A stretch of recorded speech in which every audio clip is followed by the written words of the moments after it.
Hello and welcome to episode 48 of the Epic Classroom Podcast. My name is Trevor Muir and I like to talk about teaching, whether it's stories and ideas from my own classrooms or lessons that I've learned from other educators. I just love to explore ways to help students grow and thrive in school, but also for their educators to thrive as well. And so that's what this podcast is. Whatever you teach or however you serve in schools, how can you lead a more impactful, dynamic, meaningful, and epic classroom?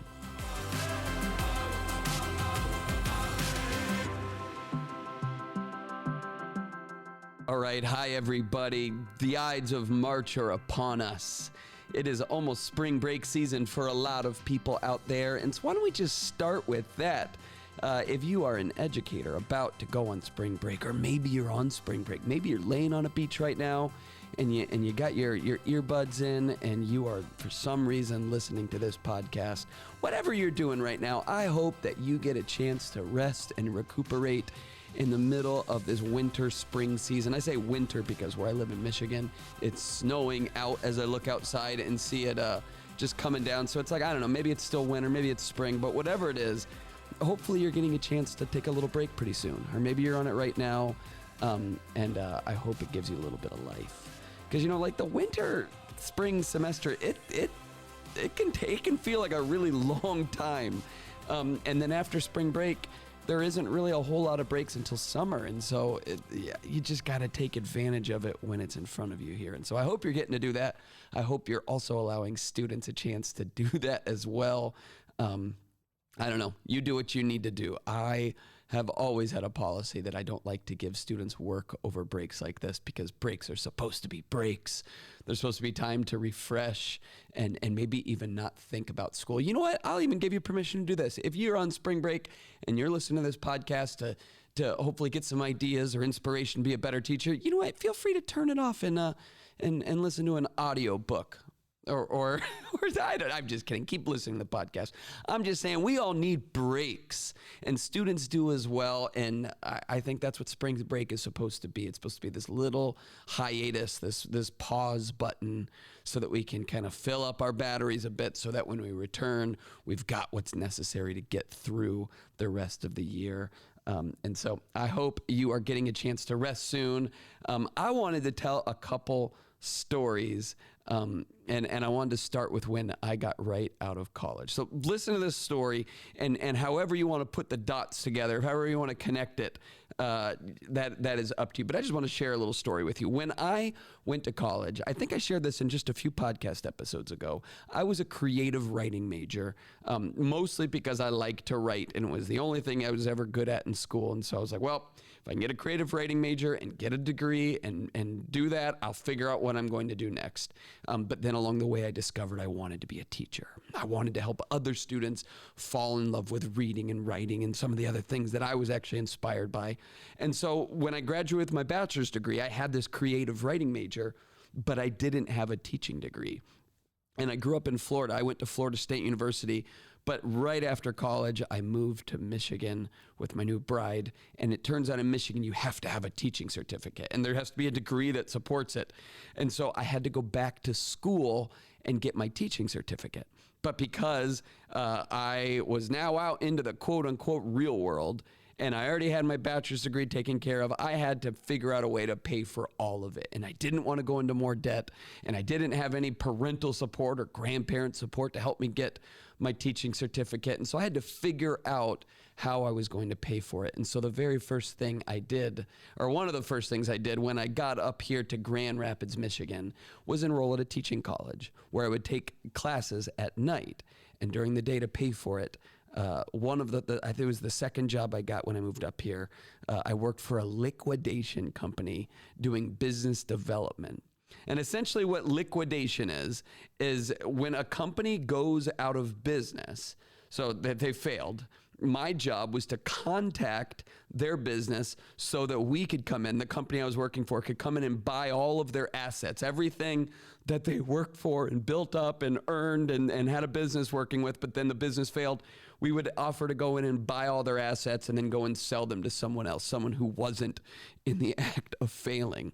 So basically what 23-year-old Trevor had to do was sit down at a desk all day long, and I had to cold call. I had to pick up the phone and just look at I would Google and find out where businesses were failing, and I would find out who their CEO or their CFO, their chief financial officer was, and I would call them and I would say, "Hi, I know your life's work is disappearing right before your eyes, but I would like to come and buy all your stuff so we can resell it to somebody else."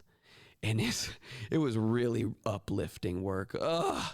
I mean, this task was daunting. Like I would sit down, and I don't even know why I got this job. It was through a family friend connection, and I needed money, and I really needed to pay for my teaching degree. I knew this was something I wanted, I needed to do, but to go to school at night and work full time and get a master's degree, that cost a lot of money. And so I took this job, and I'd sit at this desk, and I would be absolutely mortified of my work. I remember just thinking, like, before going in, like, I hate this.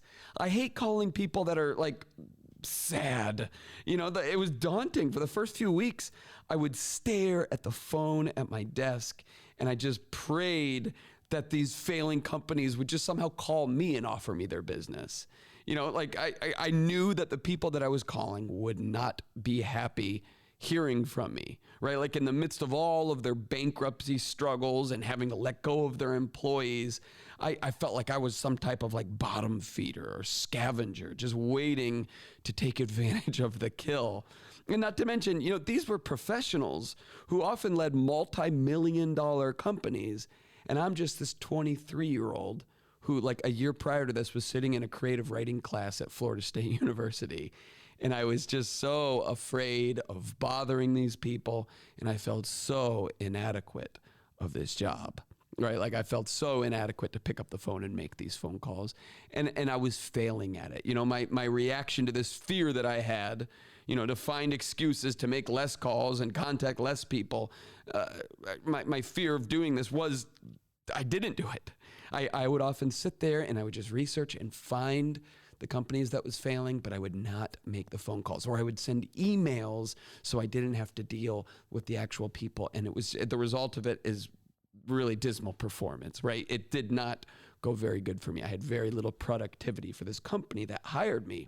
And, you know, upon seeing my dismal performance, my boss, after only just a few weeks of this, he called me into his office and he said, "Hey, when I interviewed you, you said that you were comfortable on the phone." Which I said, yeah, I do remember saying that in the interview, but I guess I didn't really realize at the time that I was calling people with failing businesses. I didn't realize I was calling CEOs. But he said, "I'm looking and I see your numbers are really low. I want to know what's going on with you, Trevor. What is happening? Why aren't you being successful?" Something like that. I mean, he saw how poor I was doing at my job. And I was expecting him to fire me, you know, because like what I said to him, I was like, well, I'm nervous and I'm scared of disappointing people and I'm scared of bothering people and it's getting in the way of me making these phone calls and I'm saying all this to him and I'm like, oh, he's just going to fire me right here, right? Like I only got this job for a few weeks and now I'm going to go have to find another job that pays enough for me to get my teaching certificate. And so I've got all these fears spinning around, and my boss, his name is Bill. Hey, Bill, I don't know why you'd be listening to this. You run a liquidation company. But if you happen to listen to teacher podcasts, hey, Bill. Bill said to me, "Trevor, I want to tell you something." And it's just as clear as day what he said. He said, "Trevor, when you call these companies, you aren't bothering them." And I remember him saying that. And I'm like, yeah, I am. Because I'm a 23-year-old twerp who knows nothing about the real world, and I'm calling them and making them have to face their failure and saying and making them recognize it. And I'm thinking all this, and he says, "No, you are not bothering these companies. What you're doing is you're offering them something that they need. They need a good company to help them during this difficult time that they're in. And here's the truth: we are a good company. We've got a great sales staff. we've got strong customer service, and everyone here is honest. And he said to me, he's like, you need to know this. When you call, you aren't bothering them. You're serving them. You're giving them something that they need during a really difficult time. And I tell you what, he said this to me, and it was like a light bulb was going off. This advice that he gave me had this major impact on my performance with that company. I mean, like, the truth is, making cold calls was still a challenging task. I think it is for anybody. But the thing is I started approaching that work with a new mindset. By centering the task, this difficult task, on something that mattered, like on this act of service, I was able to overcome the hurdles of the difficult work. My low productivity, it didn't come from my inability to communicate. That's something I knew how to do. It came from my resistance to doing something that didn't make sense to me. I thought that I was making a mistake when I called these companies. I thought I was a bother. But what Bill said to me was like, actually, no, you are serving them. We're a good company. And so when you reach out to people, you are serving them. And this did something to me. This knowledge now that I'm actually in the act of service while I'm making money. I'm in the act of service while I'm doing these tasks. I'm in the act of service while doing this difficult thing that made me do the difficult thing better. Regardless of the task, people want to know that the work they're doing is serving something bigger than themselves. I know that was so true in my life, and it's probably true in yours as well. As a teacher, as an administrator, as a counselor, as a parapro, whatever you do, the truth is we thrive on purpose. Even though my work with that company was largely based on success, there was this correlation between the number of calls I made and the money I earned. Like there was clearly that motivating me, which I think is good. Like, we want to be motivated by external factors. This wasn't enough for me in that moment to work as an incentive to pick up the phone and call these failing businesses. But then when I learned that there was a correlation between the number of calls I made and the impact that I could have on others, this motivated harder and stronger work. It made me a better employee. So what am I getting at here? What's the point of saying this? I think we have to realize that understanding the big picture of our work motivates better work. That's just the truth of it. Knowing that our work matters motivates us to do it better. And this is true as professionals, but this is also true for students. When we can help them understand, or if we can help them metabolize what the purpose of their work is, when we can help them see what the big picture is and how it's serving something bigger than just themselves, when we can do that, it actually can have a huge impact on the way that they engage in their work. And this is counter to what a lot of people see in today's generation, that they are capable of doing hard tasks, daunting tasks, challenging tasks, boring tasks, menial tasks, right? The Generation Z, let's just talk about that generation for a minute. Generation Z is often branded as lazy and flaky, right? It's a common sentiment that young people these days are not reliable and they need to be coddled and they don't know the meaning of hard work, right? Like, it would be very easy, and I'm not Gen Z, I'm an older millennial, but like, it'd be very easy for my boss at that time to look at me and be like, this guy's sitting at his desk, not picking up the phone. He's just part of the younger generation. He doesn't know how to do hard tasks. He doesn't know how to do menial tasks or tasks that he doesn't like. He's unreliable in that way. It'd be very easy to slap that label on me. And listen, I understand where some of these labels come from. You look at this, you look at Generation Z, and you look at even just workforce data. There is, like, I saw recently 72% of young professionals who are in that Gen Z generation, so like early 20s, 72% of them plan to quit their jobs and move to something else this year, right? Like 59% of Generation Z reports being unsatisfied in their chosen careers. And I look at that, I'm like, is this a sign of the times? Are they incapable of hard work? Are they unwilling to just stick with something? Do they not have the ability to see something through? Is it a generational issue? Or talk to teachers, right? Like so many teachers report on this massive spike in apathy and lowered engagement, and students not engaging enough, and academics going down, and students not being willing to sit still and actually do hard work, and all that goes with school sometimes. It's like, is that because of the generation, or is it something else? And I would say it's like, well, maybe a little bit of both. But I think, and this is my unsolicited opinion here, although it's kind of solicited because you're listening to the podcast. My opinion is that this generation is often branded this way because this generation is being raised up too often in the same way that previous generations were. The expectation that, hey, you're doing this work because that's how you get your paycheck, or you're doing this job because that's what you're supposed to do, or that's your duty, or that's the way it's supposed to be. You work, you get paid, you go home, and then you do it all over again. You go to school, listen to the teacher, you memorize for the test, you do well on the test, and then you move on to the next unit, right? That's the way it's been done for a lot of people. And it worked for some, and it did not work for others, but that's how it's been done. And now it turns out that same method is not working on this current generation. Some of the motivators in school, like grades or get to the next level, is not working with students anymore. Instead, there needs to be more to motivate them. And, if you dive into the research on it, so much of Generation Z, kids these days, they want to know that the work they're doing is bigger than just a paycheck. And I know for my generation and beyond, that's sometimes a head scratcher. You're like, what are you talking about? Like, no, you got to just work.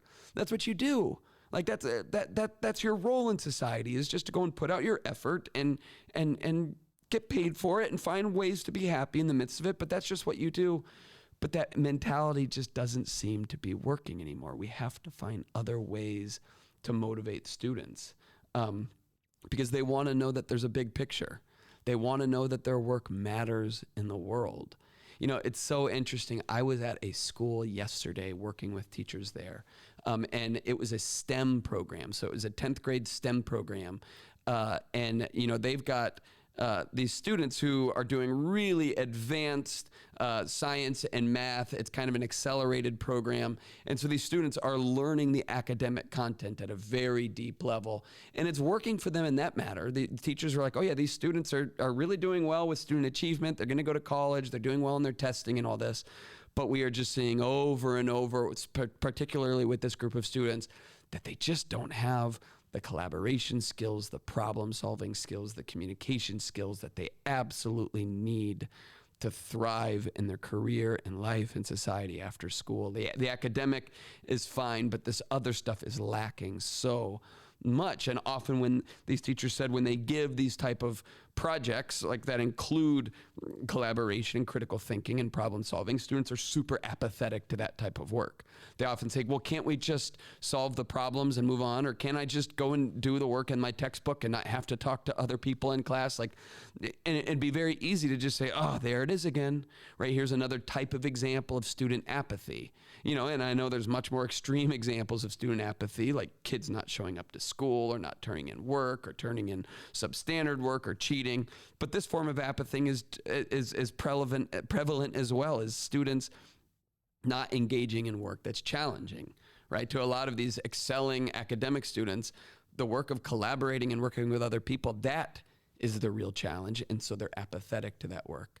And so I asked these teachers, I said, what are you finding does work with these students? Where have you seen growth happen?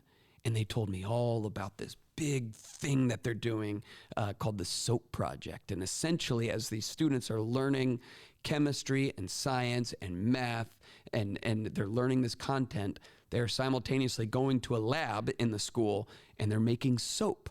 So they're learning the principles of chemistry and they're making soap with different supplies, and they're finding ways to sell this soap. And so they're doing all of this work in Algebra 2 to have loss projections and profit projections and creating graphs. And they're doing all of this math and science to create and sell soap within their community. And they're taking some of their profits and they're doing all this philanthropy work. They're giving soap away. They're making sure homeless shelters are getting soap, and they're giving it to people who might not be able to afford good good quality soap that doesn't hurt the environment. And they're finding all these ways to take the math and science to do this work in our community. And these teachers walked me through what they're doing and how they're tying it into the math and science. But there's also this part where it's like, yeah, part of this is just we're learning how to work together to solve a big problem. And it's working. It was like this light bulb went off for me. It's like, yeah, you know what? Clearly, the generation labels that we sometimes slap on kids are not actually accurate. These kids in this program are not being lazy. They're not incapable of hard work. They're not incapable of doing hard menial tasks, because here they are doing it. Not only are they learning complex science and math, they are taking those skills and they're doing work that matters. And these teachers do such a brilliant job of helping them see that, like, hey, the work you're doing matters right now. And it turns out when students know that the work they're doing matters, it affects the way that they engage. Now, is this all to say that everything students need to do in school, and then someday when they get into the workforce, it all has to change the world, it all has to have this deep underlying purpose? No, I don't think so. I think sometimes it's difficult to mine all of the purpose within a task and have to articulate it. Sometimes you have to do something because that's what you have to do. But that being said, I don't think everything has to change the world and be this life-shattering experience, especially in school. But I do think everything we give to students should matter in some way. I think it's really important, especially with this generation of students and beyond. Maybe it would have even meant more to our own generations. I do think we should find ways to articulate the purpose of the work we're giving. I do think it should all matter in some way. Otherwise, what's the point of it? If there's not purpose to learning a certain set of content or having students engage in a certain skill, then what's the point of it? Why are we spending our time planning it? Why are we spending students' time giving them this work if it doesn't actually matter? And so I think if we can sum up, and I know I'm rambling a little bit here, I'm following an outline, but I'm also just kind of thinking on the spot, like what do we do then as educators? What do we do with this fact that this current generation of students want to know that the work they do matters? It has purpose behind it.